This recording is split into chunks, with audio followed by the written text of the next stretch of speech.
Oke,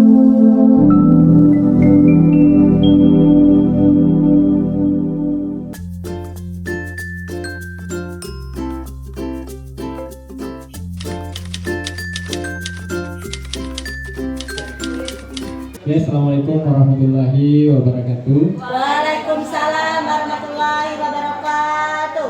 Ya, terima kasih atas kesempatannya. Yang saya hormati Bapak Ibu Guru SD SMP Satap 10 Konawe Selatan. Ya, jadi kali ini saya akan menyampaikan mensosialisasikan tentang budaya positif yang saya dapatkan dalam pendidikan guru penggerak. Nah, jadi kami memiliki tugas untuk mensosialisasikan apa itu budaya positif. Nah, jadi saya di sini bukan bermaksud menggurui, hanya bermaksud untuk membagikan apa yang saya dapatkan di pendidikan guru penggerak.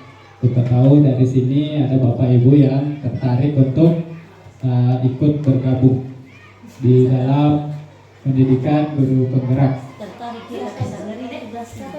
Ya, oke. Sebelum saya mulai materinya, seperti biasanya kita di dalam kelas itu ada ice breaking. Ya, tapi ice breakingnya di sini nggak perlu joget-joget, ya nanti tulang-tulang kita remuk. Ya, ice breakingnya ini hanya pertanyaan logika. Ya, saya diajar sama Ibu Nilo. Ya, saya sudah terapkan di kelas, karena saya terapkan di kelas terutama SMP. Kalau ice breaking itu biasanya guru-guru SD yang paling jago. Tapi ya nyanyi-nyanyi dan joget-joget. Kalau SMP kayaknya sudah tidak cocok yang seperti itu. Ya, pertanyaannya silakan dijawab. Untuk Bu Nilo, Bu Linda kayaknya sudah tahu. Nggak usah ditanya dulu teman yang lain. Pertanyaannya, cluenya ada 26 hewan. Ya, ada 26 hewan. Yang sudah tahu tolong jangan dikasih tahu yang lain. Ada 26 hewan. Hewan ke-8 itu harimau. Hewan ke-4 itu domba. Pertanyaannya, hewan ke-5 itu apa? Apa? Ya, benar. Ya, jadi kayaknya semua sudah tahu. Yang lain sudah paham? Ya, saya ulang untuk Bu Minarti dan guru yang belum tahu. Ada 26 hewan. Hewan ke-7 itu gajah. Hewan ke-5 itu elang. Pertanyaannya, hewan ketiga itu apa? Cicak. Ya, Bu Minarti masih bingung.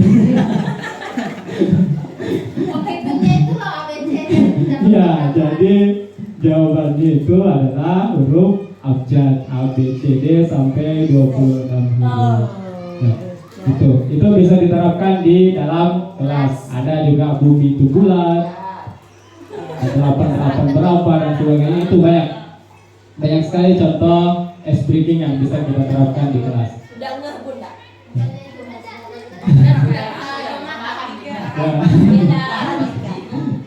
Ya, sebenarnya gampang, tinggal kita ya melogikakannya. Sama dengan itu, jangan lupakan orang ketiga. Nanti kita terapkan dalam kelas.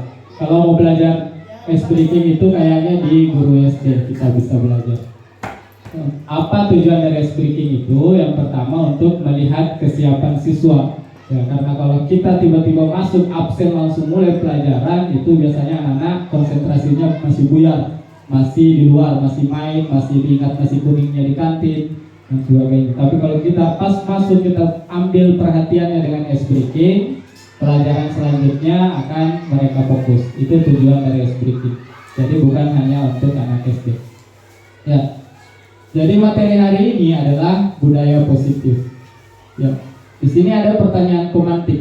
Di sini Bapak Ibu guru tinggal jawab saja setuju atau tidak setuju. Nanti benar salahnya itu kita lihat pada saat materi. Hukuman dapat mendisiplinkan anak. Setuju atau tidak? Setuju. Setuju. Ya. Hukuman dapat mendisiplinkan anak. Setuju? Ya, berarti setuju. Ya, ini jawaban benar salahnya nanti kita lihat di materi.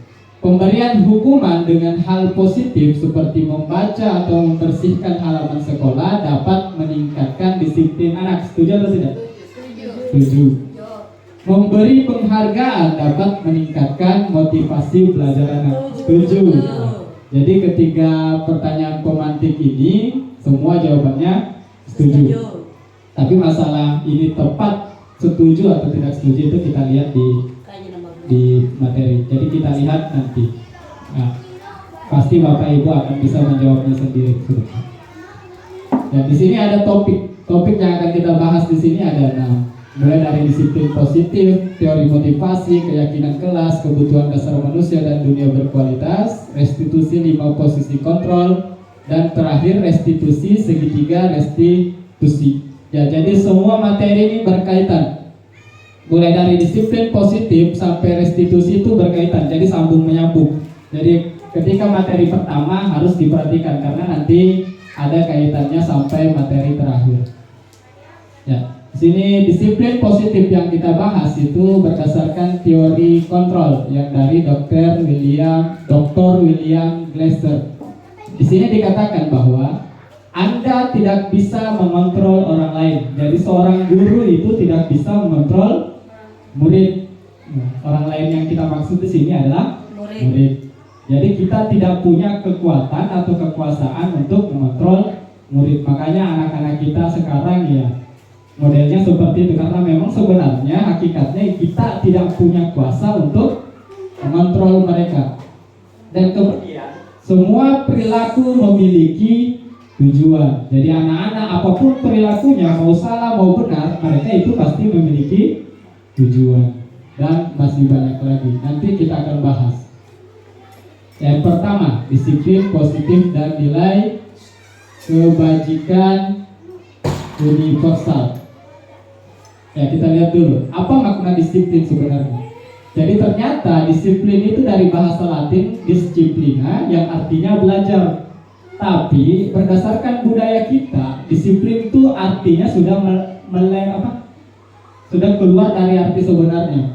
Karena sesuai budaya kita biasanya ke disiplin itu kita artikan seperti sesuatu yang dilakukan oleh seseorang pada orang lain untuk mendapatkan kepatuhan. Jadi ketika anak-anak berbuat salah, kita menganggap dia melanggar disiplin. Ketika anak patuh, berarti kita menganggap siswa kita itu sedang disiplin. Sebenarnya artinya agak keliru, tapi tidak ada salahnya. Arti sebenarnya adalah belajar. Ya, belajar dari apa? Belajar dari kesalahan, belajar untuk berbuat baik, belajar yang lainnya. Ya, adapun nilai kebajikan universal. Ya, kebajikan universal itu kebajikan yang diakui oleh semua orang. Mau dari suku apapun, dari agama apapun, nilai kebajikan kita itu sama. Tidak ada perdebatan di sini, tidak ada perbedaan. Misalnya nilai kebajikan saling menolong. Nah, itu semua orang pasti sepakat bahwa saling menolong itu adalah nilai yang baik. Tidak ada penolakan di situ. Di sini ada pengertiannya. Nilai-nilai kebajikan adalah sifat positif manusia yang merupakan tujuan mulia yang ingin dicapai setiap individu. Setiap perilaku perbuatan memiliki suatu tujuan. Adapun kaitannya dengan profil pelajar Pancasila, ada 6 nilai kebajikan yang kita sepakati. Yang pertama adalah beriman, bertakwa kepada Tuhan Yang Maha Esa dan berakhlak mulia. Mandiri, bernalar kritis, berkebinekaan global, bergotong royong serta kreatif.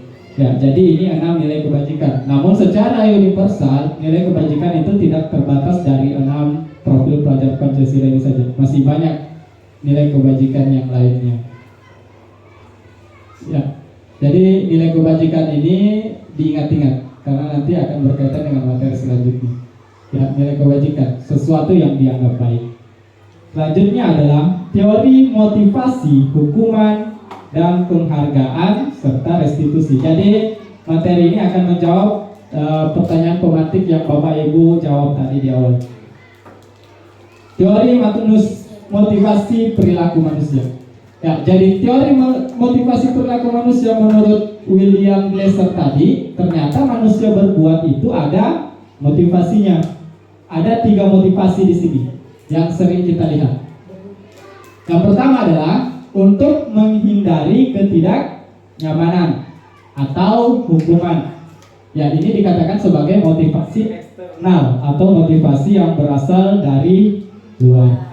Kenapa dikatakan untuk menghindari ketidaknyamanan? Kita lihat siswa kita. Siswa kita melakukan sesuatu kebaikan hanya untuk menghindari hukuman. Misalnya, siswa disuruh pakai topi lengkap atau pakai seragam lengkap hari Senin. Mereka pakai topi tujuannya hanya supaya tidak dihukum, tidak dijemur. Tidak dijemur berarti ada sesuatu yang memancing dia dari luar. Tapi apa penyebabnya ketika mereka melakukan hanya untuk menghindari hukuman? Coba kita perhatikan hari Senin. Kadang ada yang bawa topi, tapi topinya mereka tidak pakai. Kadang mereka pakai buka tutup. Itu karena mereka hanya menghindari hukuman, bukan adanya kesadaran dari diri. Selanjutnya, untuk mendapatkan imbalan dari orang lain. Ya, siapa di sini Bapak Ibu guru yang sering memberikan penghargaan kepada siswa ketika dia melakukan suatu kebaikan?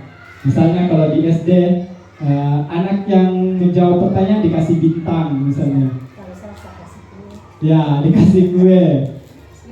Dikasih kue, dikasih gula-gula. Saya juga sering, kadang kalau anak menjawab ada uang 2.000, saya kasih 2.000 siapa yang bisa jawab. Itu adalah bentuk imbalan yang diberikan kepada siswa. Pertanyaannya, itu bisa dilakukan atau tidak? Bagus atau tidak?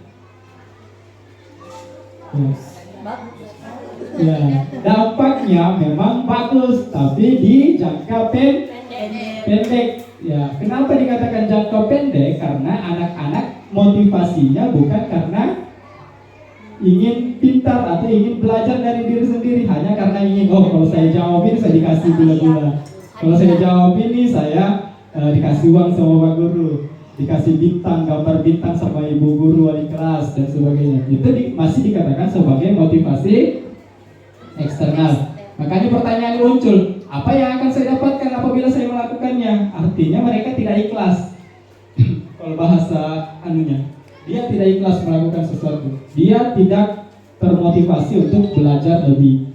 Yang terakhir dan yang terbaik di antara ketiga ini adalah untuk menghargai diri sendiri. Ini dikatakan sebagai motivasi internal karena tumbuh dan berkembang dalam dirinya sendiri. Kalau biasanya muncul pertanyaan, saya akan menjadi orang yang seperti apa bila saya melakukannya? Ya, muncul kesadaran. Misalnya, saya pakai topi ke sekolah itu hanya untuk diri saya. Pertama, saya untuk menghindari panas. Kedua, untuk supaya terlihat lebih rapi, terlihat bersih. Itu berarti ada kesadaran dari diri, bukan untuk menghindari hukuman atau bukan karena ingin mendapatkan permen dan kue dari ibu guru atau bapak guru. Jadi ada motivasi dari internal. Jadi dia sudah menjawab pertanyaan pemantik di awal tadi, apakah memberikan penghargaan kepada siswa itu baik atau tidak. Tadi bapak ibu guru jawab setuju, tapi sebenarnya betul setuju dalam arti tapi jangka pendek, jangka panjangnya tidak baik. Jadi penghargaan itu dikatakan seperti hukuman, hampir sama dengan hukuman dampaknya.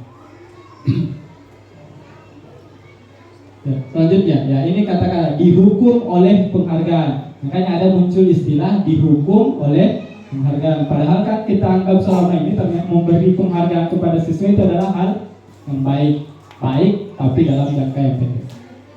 Di sini dikatakan bahwa penghargaan berlaku sama dengan hukuman dalam arti meminta atau membujuk seseorang melakukan sesuatu untuk memenuhi suatu tujuan tertentu dari orang yang meminta atau membujuk. Ya, dorongannya dari eksternal dan akan ada faktor ketergantungan. Ya.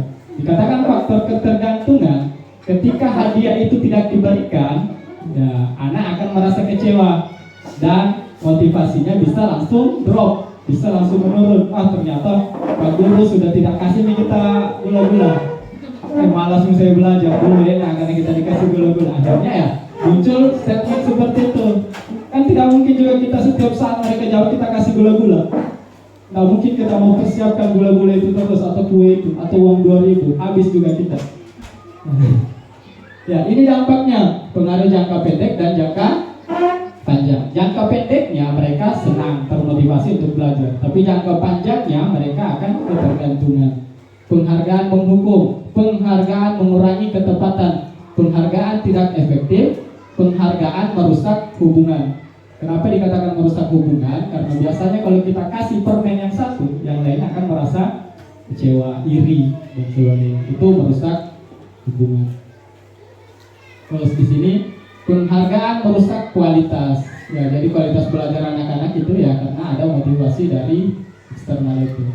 Penghargaan mematikan kreativitas. Penghargaan mengurangi motivasi intrinsik atau motivasi dari dalam diri. Bagaimana caranya? Kalau biar penghargaan sudah dilarang, apa yang bisa kita lakukan? Ada yang namanya memberikan apresiasi. Apresiasi itu tidak perlu berupa barang. Ya, misalnya dalam memberikan apresiasi pengakuan perlu diingat beberapa hal. Beri pengakuan secara khusus. Ya, misalnya siswa kita, anggaplah misalnya ya siapa siswa yang paling sering bermasalah? Ya, Fitra misalnya. Fitra itu jarang masuk, bolos dan sebagainya, sering membantah sama guru. Tapi kira-kira pernahkah kita berpikir Fitra itu memiliki sifat yang baik? Ada sifat tersendirinya yang tidak dimiliki oleh sifat siswa yang lain. Kita harus mengakui itu. Jangan hanya karena melihat 10 keburukannya kita melupakan 90 kebaikan dia. Karena setiap hari dia bolos dan sebagainya, kita cap dia sebagai siswa yang nakal, siswa yang bermasalah. Padahal dia memiliki sifat tersendiri yang gak baik. Misalnya, coba Bapak Ibu guru bayangkan, ingat, ketika Bapak Ibu mau beli galon misalnya, pasti yang dipikirkan itu siswa-siswa yang sering bermasalah. Farhan, coba di sini, ambil dulu ini, beli dulu galon, ya, dan sebagainya. Ivan, sini dulu. Nah, karena mereka memiliki dan gampang disuruh memang, karena ya itu harus kita beri apresiasi. Apresiasinya apa? Pengakuan. Ternyata kau rajin ternyata walaupun malas ke sekolah tapi enak disuruh. Itu suatu kebaikan itu. Beri pengakuan secara pribadi. Secara pribadi itu maksudnya kita panggil dia ke sini, kita akui kebaikan-kebaikan dia. Jangan hanya misalnya kalau dia bermasalah.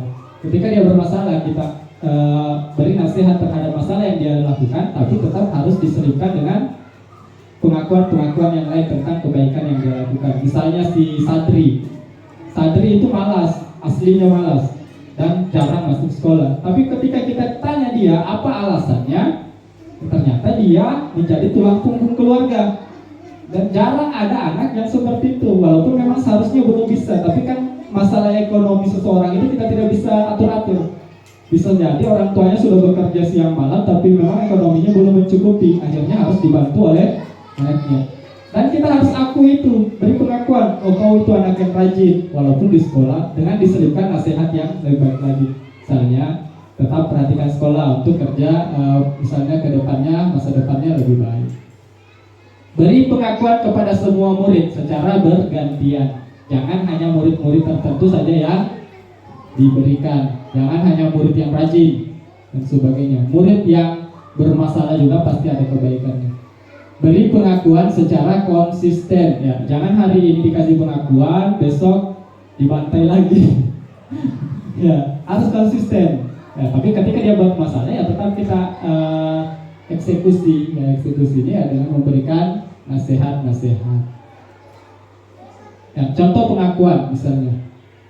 Kemarin saya perhatikan, ini kata pembuka, rasa empatimu besar sekali, ini nilai kebajikannya, pada saat menolong murid baru di kelas kita. Ya, itu jadi pengakuan itu tidak harus masalah pelajaran, tapi dari segi sikap dan sebagainya.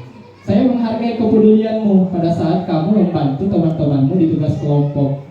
Terus terima kasih untuk rasa tanggung jawabmu pada saat kamu mengut kertas-kertas yang berserakan di lantai. Ya, jadi guru kita harus pandai-pandai mengucapkan terima kasih. Ketika menyuruh anak, tolong diberikan saya nasi kuning. Ketika diberikan ya, misalkan bilang terima kasih. Itu bentuk pengakuan secara tidak langsung. Terima kasih. Anak akan lebih senang kalau yang seperti itu. Mereka merasa dihargai. Jadi bukan cuma kita sebagai guru yang ingin dihargai, tapi siswa juga itu pasti ingin dihargai karena mereka juga manusia. Terus ya di sini ada perbedaan hukuman dan konsekuensi. Nah sini kita jawab sama-sama lagi. Mencatat 100 kali di dalam buku kalimat saya tidak akan terlambat lagi. Itu hukuman atau konsekuensi? Apa? Konsekuensi. Mencatat 100 kali di dalam buku kalimat saya tidak akan terlambat lagi karena terlambat ke sekolah. Konsekuensi atau hukuman? Konsekuensi. Yang nanti kita lihat. Lari mengelilingi lapangan basket 2 kali karena terlambat hadir di sekolah, itu konsekuensi atau hukuman?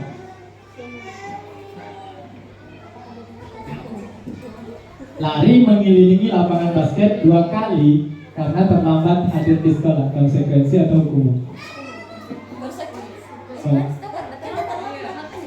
Nah, konsekuensi atau hukuman?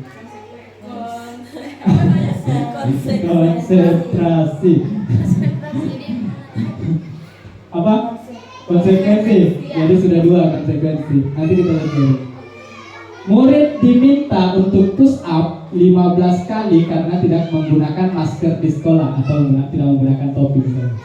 Ini hukuman atau konsekuensi? Hukuman. Menggantikan kertas tugas teman yang telah dicoret-coret itu konsekuensi atau hukuman? Konsekuensi.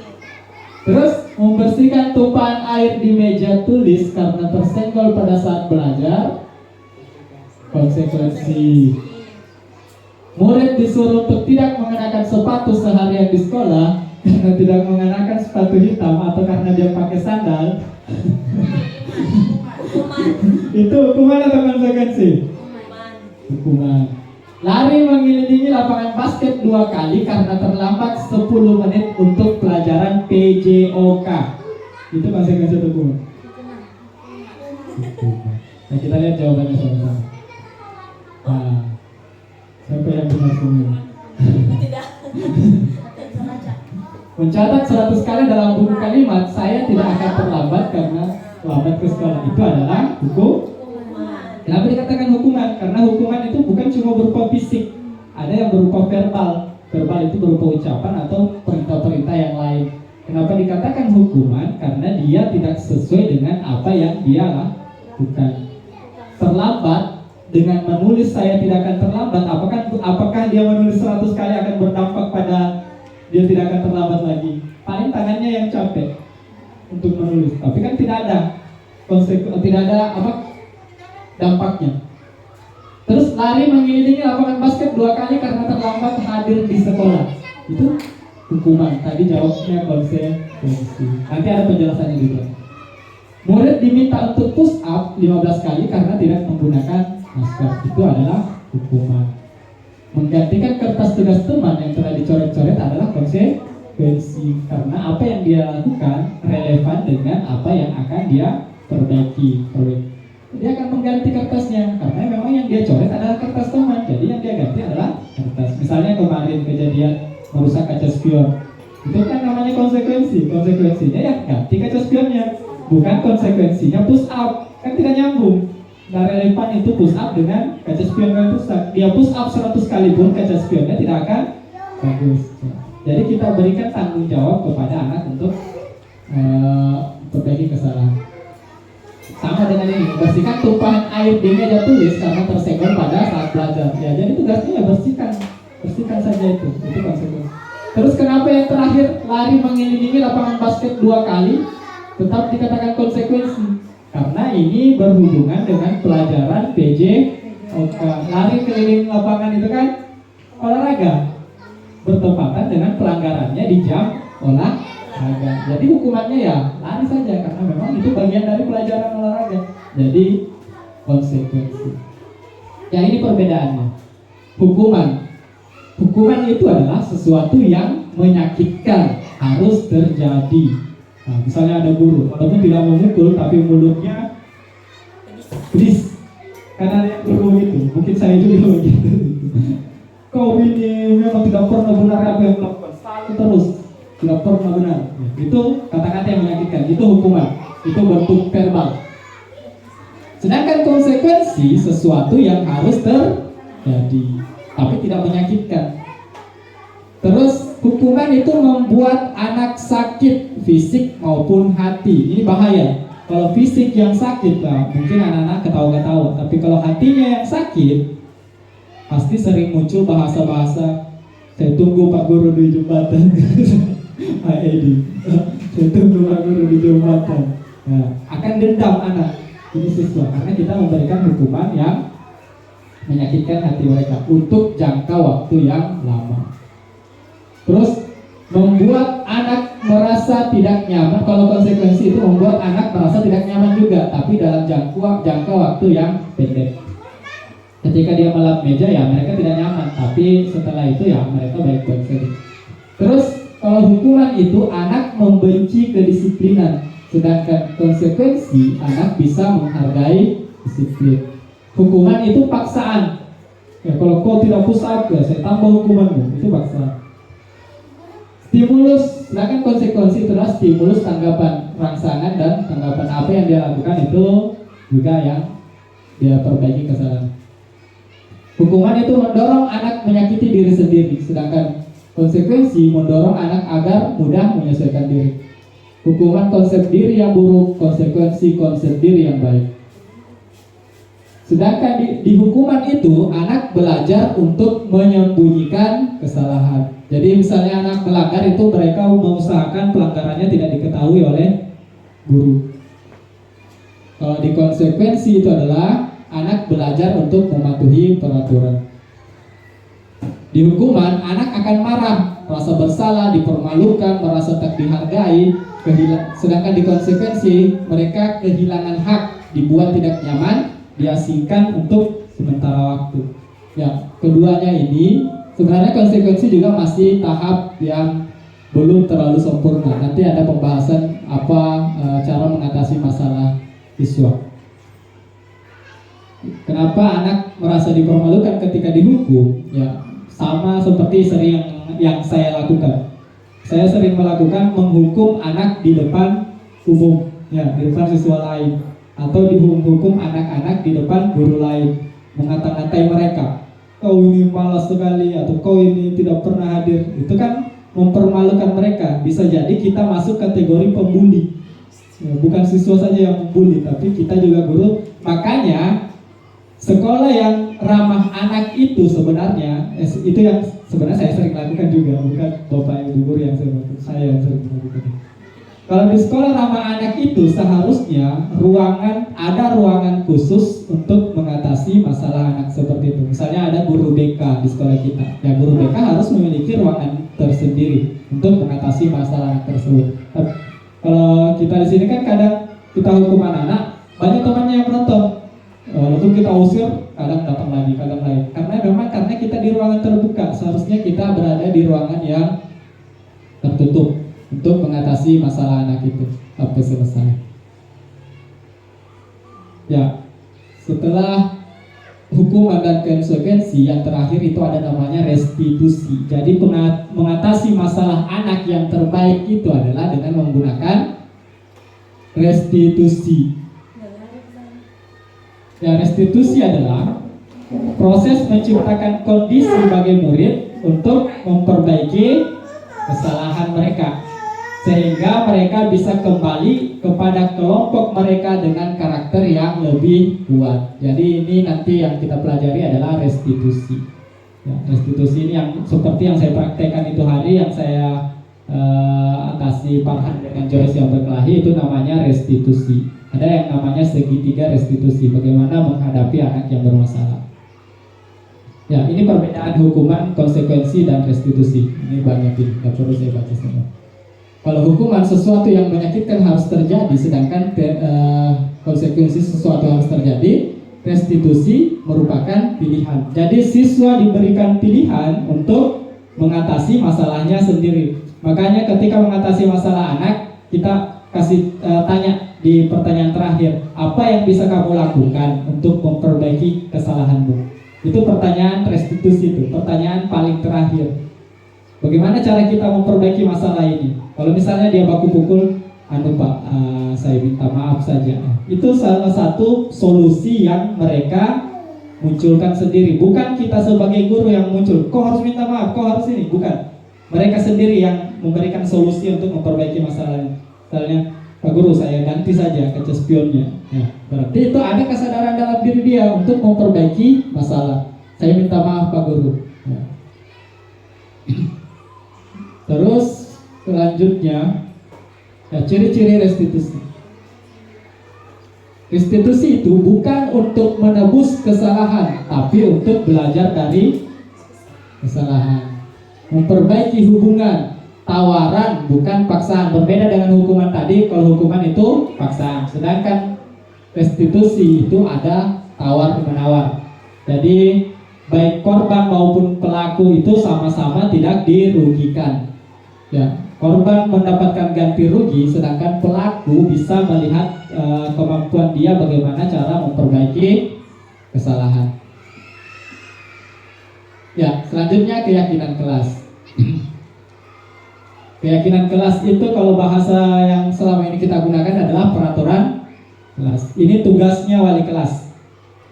Walaupun semua guru juga seharusnya buat, tapi yang paling penting adalah wali kelas. Keyakinan kelas. Bapak Ibu pasti pernah kuliah. Ketika kita kuliah, ada dosen pasti bilang di awal pembelajaran, di awal tahun pelajaran pasti awal semester pasti memberikan kita sebuah peraturan kelas. Misalnya terlambat 15 menit tidak boleh masuk. Nah, itu aturan kelas.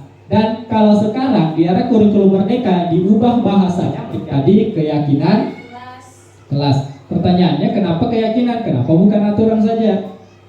Ya, ini gambarannya. Mengapa tidak peraturan saja? Mengapa harus keyakinan? Pertanyaannya, mengapa kita memiliki peraturan harus menggunakan helm bila mengendarai kendaraan roda 2? Kenapa kita harus pakai helm?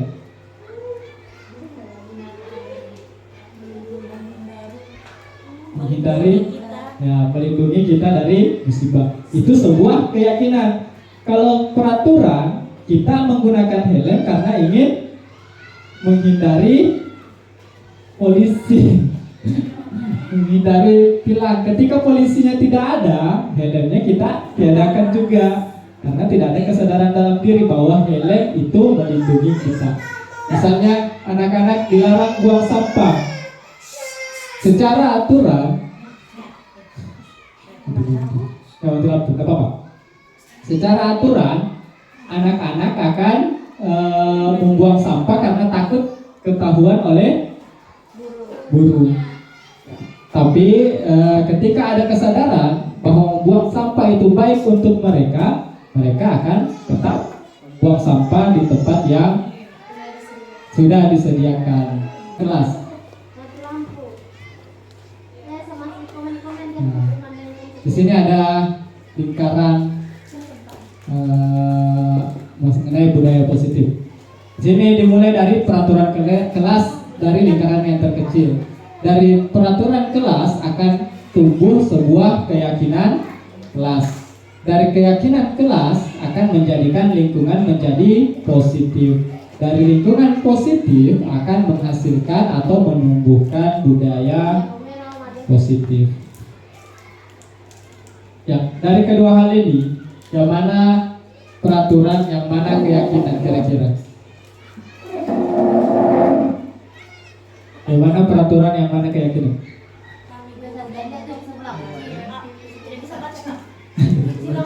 Guru dan murid yang saling menyayangi. Itu apa, Bu? Dan sebelah kiri dan kanan, yang mana peraturan, yang mana keyakinan? Peraturan yang kiri. Ya, peraturan yang kiri. Yang kiri sebelah kanan. Yang kanan Keyakinan. Nah, yang kanan keyakinan.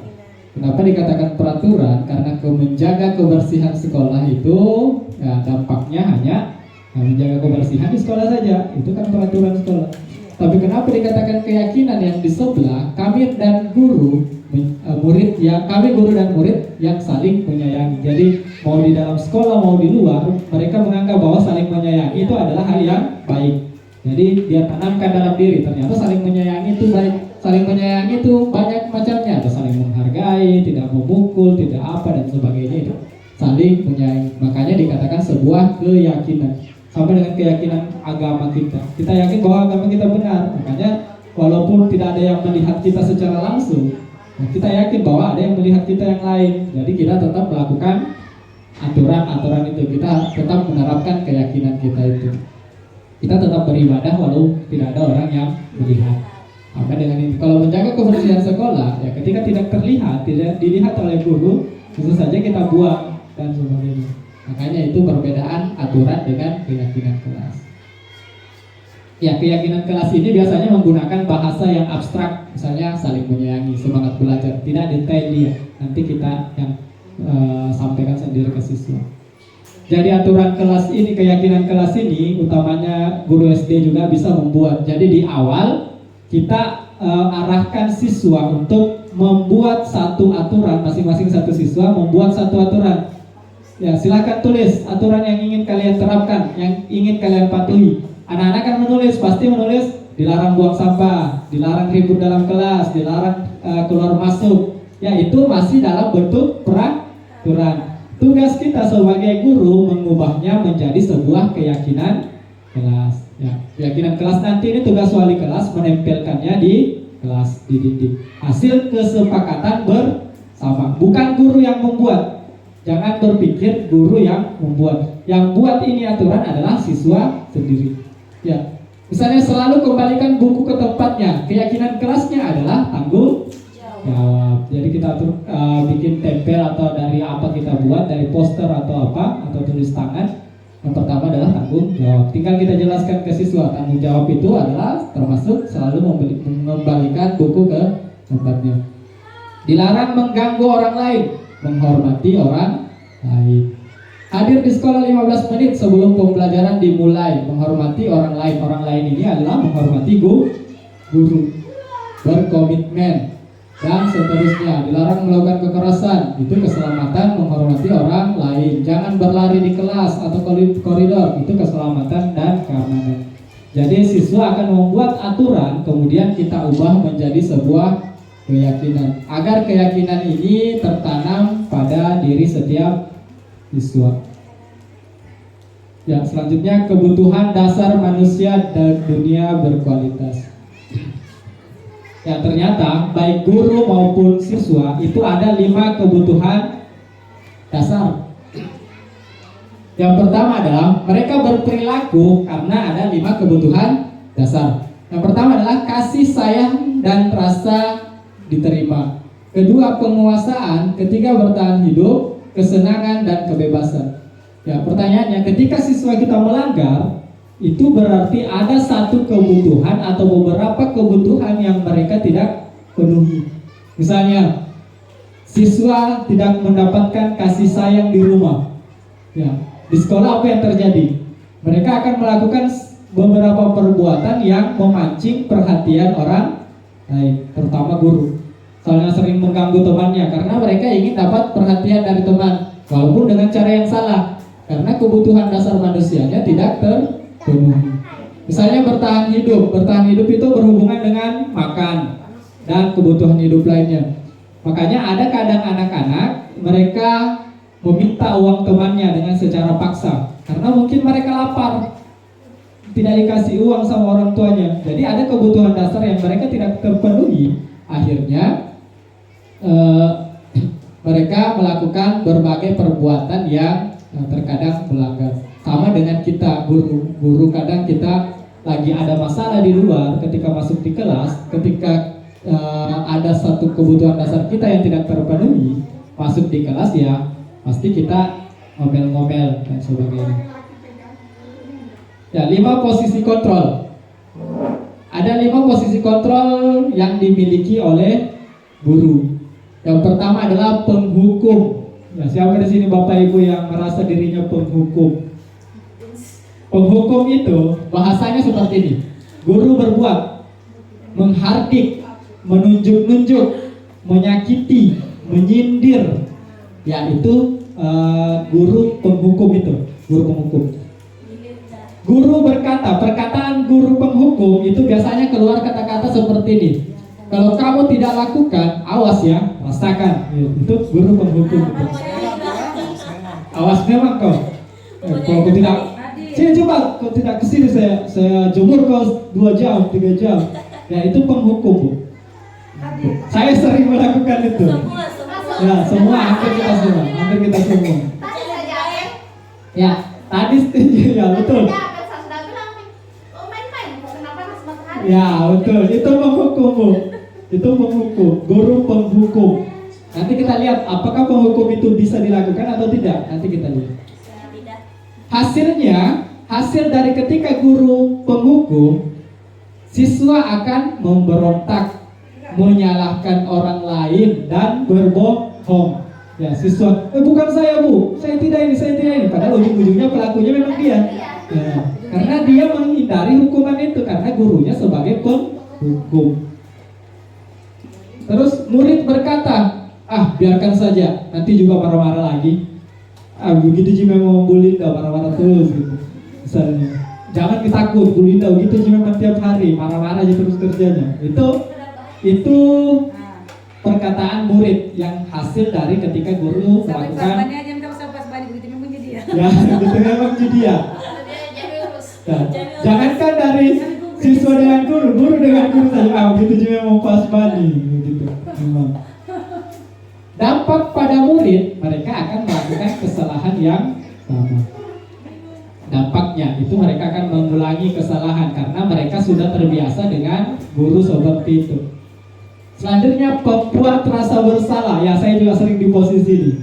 Pembuat rasa bersalah itu tugasnya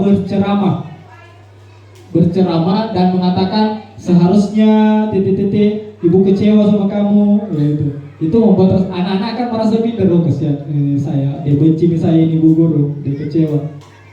Guru berkata, kamu sudah tahu, ibu lelah sekali mengatakannya, ibu stres. Kau begitu terus. Sudah mau berbusa di mulut. Berbusa di mulutnya ibu guru, tidak pernah kau berubah. Begitu di sifatmu. Nah, itu pembuat rasa bersalah. Hasilnya hampir sama dengan yang kedua. Pertama tadi, dia menyembunyikan, menyangkal atau berbohong, dan mereka berbohong tidak melakukan kesalahan. Murid akan berkata, maafkan saya bu. Ya, itu sebenarnya agak sudah mendingan dibanding penghukum tadi. Kalau yang di penghukum tadi, biarkan saja. Kalau di pembuat rasa bersalah, anak sudah sadar, maafkan saya bu. Tidak begitu lagi saya, jangan marah bu. Gitu. Itu berarti anak ada rasa bersalah. Tapi anak akan merasa rendah diri karena mereka menganggap saya sudah dimarahin sama bu guru, pasti rendah nilaiku ini, saya tidak akan lulus misalnya ini karena saya dikasih begitu bu guru. Tapi aneh suka bohong ya. Apa? Bilangnya iya sekarang, minta maaf besok diulangi lagi gimana? Ya, itu nanti ada penyelesaiannya. Penyelesaian di akhir. Ini kita masih berada di posisi kontrol guru, membuat rasa bersalah. Ya, seperti tadi anak yang sering berbohong. Ada cara untuk membuat anak tidak berbohong dan mengakui kesalahannya sendiri. Selanjutnya, ada guru yang memposisikan diri sebagai teman. Ya, teman ini sudah mulai ada di tingkatan kedua, sudah mulai sukses ini identitasnya. Teman membuatkan alasan untuk muridnya. Guru berkata, ayolah lakukan demi ibu. Sini mencoba deh, masa kau tidak mau bantu ibu? Ya, itu teman itu. Nah, ini bagus sebenarnya, tapi harus ada batasan. Kita harus memilih. Makanya saya sering terlalu dekat sama anak-anak. Akhirnya anak-anak juga merasa terlalu dekat, menganggap saya temannya. Akhirnya kadang keluar bahasa dia tidak bisa membedakan mana teman, mana guru. Ya, sering keluar bahasa seperti itu. Itu negatifnya teman sebagai teman. Masa kamu tidak mau? Ingat, tidak, ibu pernah bantu. Ya. Saya dulu, masa saya kasih dulu kau nilai, masa aku tidak mau bantu saya ini? Misalnya, apa hasilnya? Siswa akan merasa ketergantungan dan biasanya siswa itu membeda-bedakan guru. Saya sama Pak Asbani saja, karena Pak Asbani baik sama kita. Akhirnya guru yang lain yang walaupun baik juga, hanya cara pendekatannya beda, mereka anggap tidak hargai dan sebagainya. Terus murid akan berkata, saya pikir bapak ibu teman saya, ternyata begitu kali ibu. Ketika kita memberikan mereka sanksi, mereka akan berkata, saya pikir bapak ibu temanku, ternyata pak guru dia hukum juga saya. Itu bahayanya. Lemah, tidak mandiri dan tergantung. Yang keempat, ada yang namanya pemantau. Pemantau itu menghitung dan mengukur. Tugasnya pemantau ini ada aturan, ada konsekuensi. Jadi apa yang dia lakukan anak-anak itu harus sebanding dengan apa yang akan dia lakukan untuk memperbaiki kesalahan atau konsekuensi yang dia lakukan. Guru berkata, apa peraturannya? Apa konsekuensinya? Ya. Hasilnya siswa akan menyesuaikan diri, tapi terkadang nanti mereka diawasi. Ketika tidak diawasi, mereka akan abai. Yang terakhir, manajer. Ini fungsi yang posisi kontrol yang terbaik. Ya, fungsi manajer itu mengajukan pertanyaan. Misalnya ditanya, apa alasanmu melakukan kesalahan itu? Kenapa? Apakah ada alasan lain misalnya? Apa yang kau lakukan? Misalnya saya pukul Pak. Apakah ada hal lebih yang kau lakukan? Tidak Pak, saya pukul saja. Kenapa kau pukul? Karena saya dipukul duluan. Terakhirnya, bagaimana cara kita memperbaiki ini? Itu fungsi manajer. Jadi makanya fungsinya keyakinan kelas tadi, peraturan kelas, karena ketika siswa melanggar, pertanyaan kita yang terakhir itu juga, apa yang kita yakini di kelas? Apa aturan kelas kita? Misalnya saling menghargai. Terus kenapa kamu langgar saling menghargai itu? Ya, itu jadi anak-anak sudah mulai mengetahui di mana letak posisi diri mereka. Terus murid akan berkata, bagaimana caranya saya bisa memperbaiki keadaan? Nah, itu akan muncul pertanyaan dalam diri, apa yang bisa saya lakukan untuk memperbaiki? Misalnya saya minta maaf, saya menggantikan barang yang rusak dan sebagainya. Itu fungsi manajer dari kesemua. Jadi bukan berarti menghukum itu tidak boleh. Menghukum itu boleh, tapi dalam batas kewajaran dan diusahakan mulai ditinggalkan secara perlahan.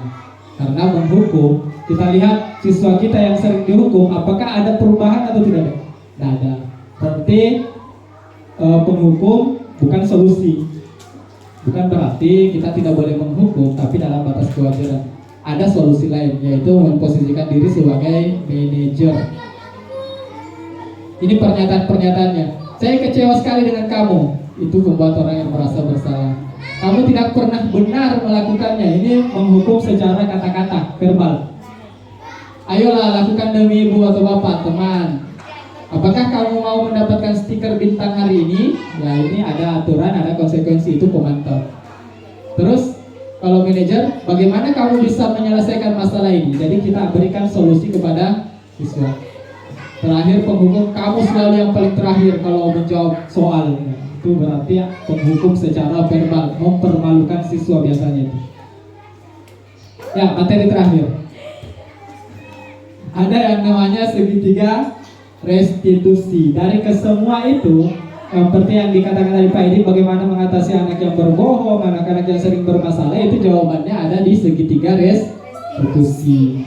Kenapa dikatakan segitiga restitusi? Karena bentuknya segitiga. Ya, dikatakan segitiga restitusi. Di sini ada tahapan pertama. Yang pertama adalah menstabilkan identitas. Yang kedua, validasi kebutuhan atau memvalidasi tindakan yang salah. Di sini kita tahu apa kesalahan dia. Terus yang terakhir menanyakan keyakinan. Di sini. Dikit terakhir ini. Di bagian menstabilkan identitas, tujuannya adalah untuk membuat anak yang merasa gagal karena berbuat salah menjadi positif terhadap dirinya. Misalnya pertama-tama, Joyce ke kantor dulu. Joyce datang. Pas dia duduk, kita tanya, kenapa saya panggil ke sini? Ya, di situ mulai ada anak-anak mengidentifikasi atau menstabilkan identitas mereka. Mereka akan berkata, anu Pak, saya berkelahi tadi di luar. Jawaban guru yang paling tepat adalah guru berkata berbuat salah itu hal yang manusiawi. Bu guru juga atau Pak guru juga pernah berbuat salah. Ya, itu kata menstabilkan identitas. Tapi jangan berpikir, oh ternyata kita sebagai guru harus membenarkan kesalahan siswa. Tidak.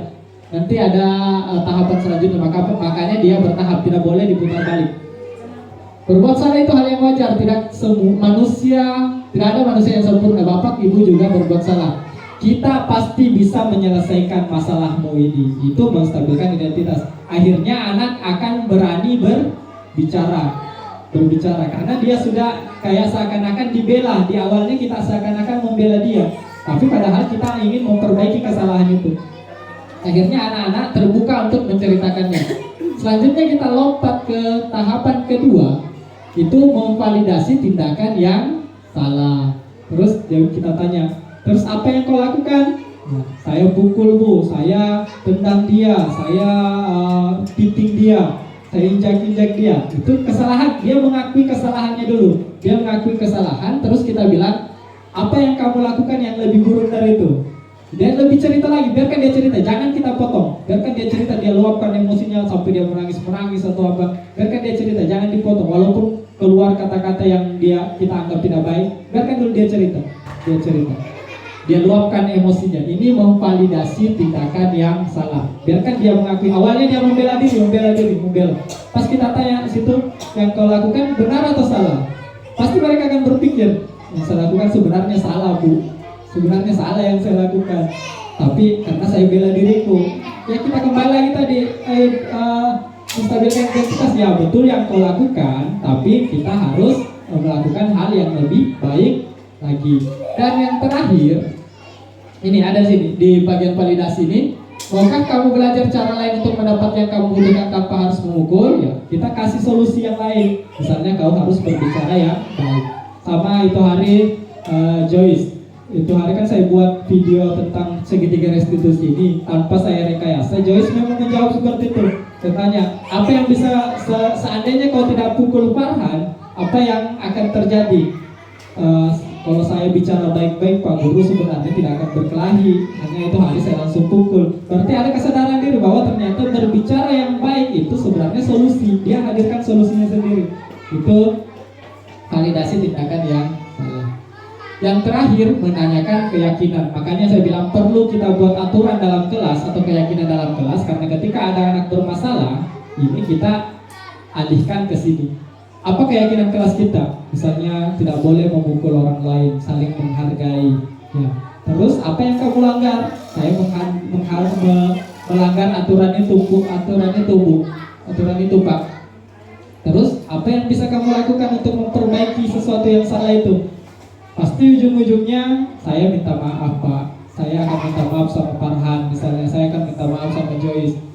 Farhan saja yang itu hari tangannya sampai bengkak, sampai keluar bahasa-bahasa yang saya juga tidak senang sebenarnya mendengarkannya. Tapi sekitar 10 menit dia bicara, saya dengarkan saja terus. Ujung-ujungnya, Farhan, bisa tidak kau maafkan Joyce? Dia tetaplah tidak akan Pak, tidak akan. Pokoknya saya tunggu dia di jembatan Pak Guru. Dia bilang begitu. Saya tunggu di jembatan, saya tidak akan saya sakit hati sekali Pak Guru. Saya cerita, saya alihkan terus pembicaraannya. Ujung-ujungnya, Pak Guru, damai kayaknya saja Bang. Dia sendiri yang menawarkan solusi seperti itu. Entah dia capek dengar saya berkotek atau bagaimana. Tapi ujung-ujungnya ada solusi yang dia berikan sendiri. Pak Guru, bisakah saya damai saja sama Joyce? Ya, akhirnya dia damai, betulan damai. Saya lihat di luar, memang mereka tidak ada tindak lanjut dari pertengkaran mereka. Berarti ada kesadaran dalam diri. Terkait anak yang sering bohong, ya itu juga menjadi masalah. Tapi ketika kita menghadirkan di validasi tindakan yang salah tadi, ya secara tidak langsung kita memberikan kepercayaan kepada anak untuk bercerita yang sesungguhnya. Karena dari awal mereka merasa sudah dibela. Karena kita bilang tidak ada manusia yang sempurna, semua bisa salah. Pak Guru juga sering salah. Ya. Mereka merasa dibela. Tapi ujung-ujungnya kita berusaha untuk memperbaikinya. Ya, mungkin itu saja yang bisa saya sampaikan dari konsep budaya positif yang ada di sekolah. Pesan saya untuk Bapak Ibu wali kelas, terutama guru SD, mudah-mudahan untuk aturan kelas atau keyakinan kelas bisa kita buat secepatnya, ya, supaya segitiga restitusi tadi itu bisa kita terapkan ketika menghadapi siswa yang bermasalah atau melakukan pelanggaran aturan. Demikian dari saya, lebih dan kurangnya Assalamualaikum warahmatullahi wabarakatuh.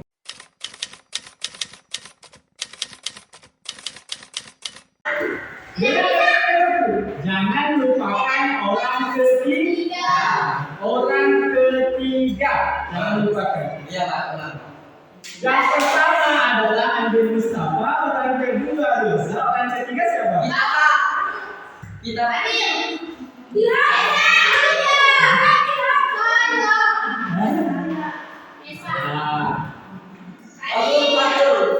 Mau saya bocor? Satu kali lagi.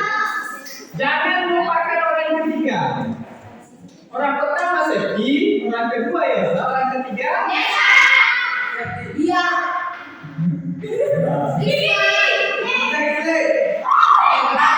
Mau benar jawabannya?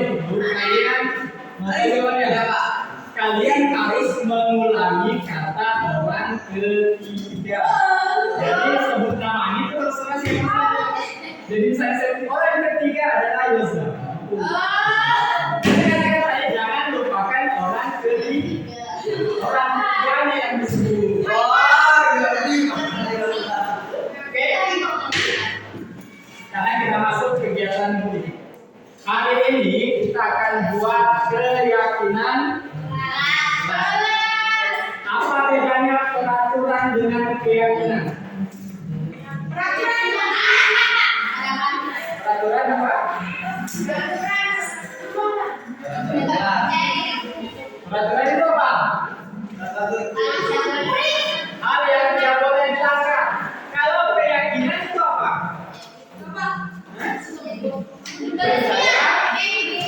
Kalau keyakinan itu apa yang kita yakini. Jadi tingkatannya lebih bawah, lebih tinggi lagi. Misalnya di kelas tidak boleh saling memukul. Kalau keyakinan itu saling menghargai. Jadi ini ada kertas warna-warni ini namanya sticky note. Ya, saya bagikan satu orang satu. Ini ada nilai ya. Kalian buat satu aturan yang kalian tidak ingin langgar. Yang kalian tidak ingin langgar. Apapun yang kalian tulis itu akan menjadi kesepakatan kita. Tapi nanti kita gunakan siap. Siap. Tulis satu aturan saja, satu saja, tidak usah banyak. Tidak usah banyak. Siap. Ini lemnya di belakang. Yang sudah langsung tempel. Sama. Ya.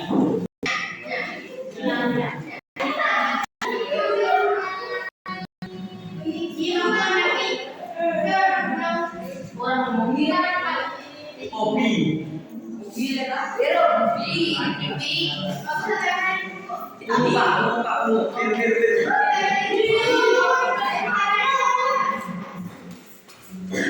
Tapi saya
sudah silakan tempel.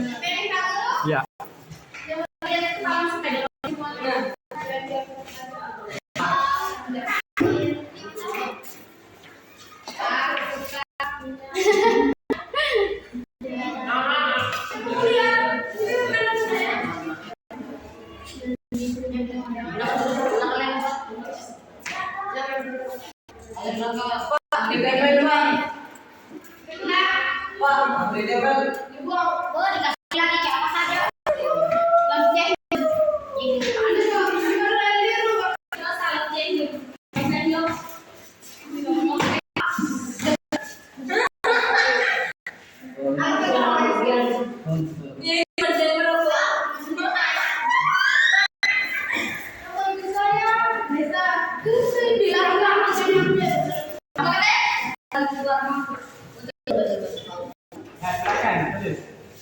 Cepet.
Nama dituliskan Pak.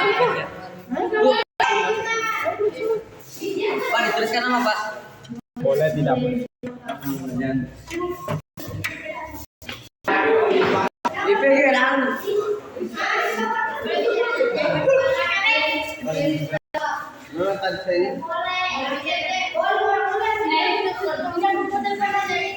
Telepon. Telepon.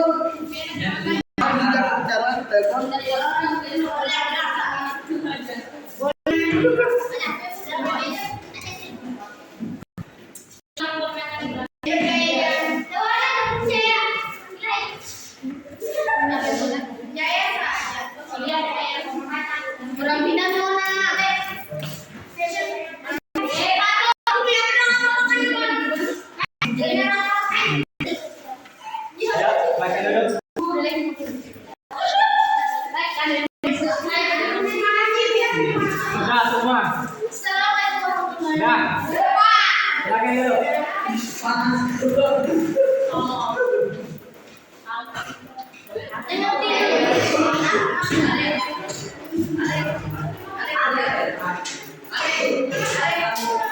Nah, jadi perhatikan dulu.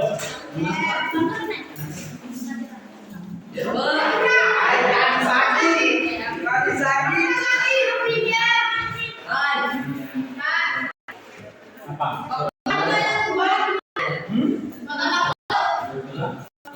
Jadi, apa?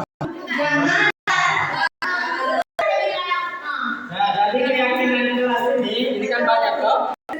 Ada yang dilarang ribut, ada yang dilarang keluar masuk, jangan buang sampah di laci, dilarang ribut di kelas. Nanti ini akan kita semua.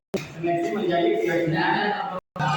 Jadi apa dulu? Ini bukan sekedar ditulis ya, harus dipatuhi. Mulai minggu depan, keyakinan kelas ini kita patuhi bersama. Bukan cuma yang Pak Guru juga ikut patuhi. Nah, ini katakan kita bersama. Keyakinan kita. Kalau Pak Guru yang melanggar, Pak Gurunya harus ditegur. Gimana ditegur? Yang selanjutnya, kita lanjut belajar lagi. Iya.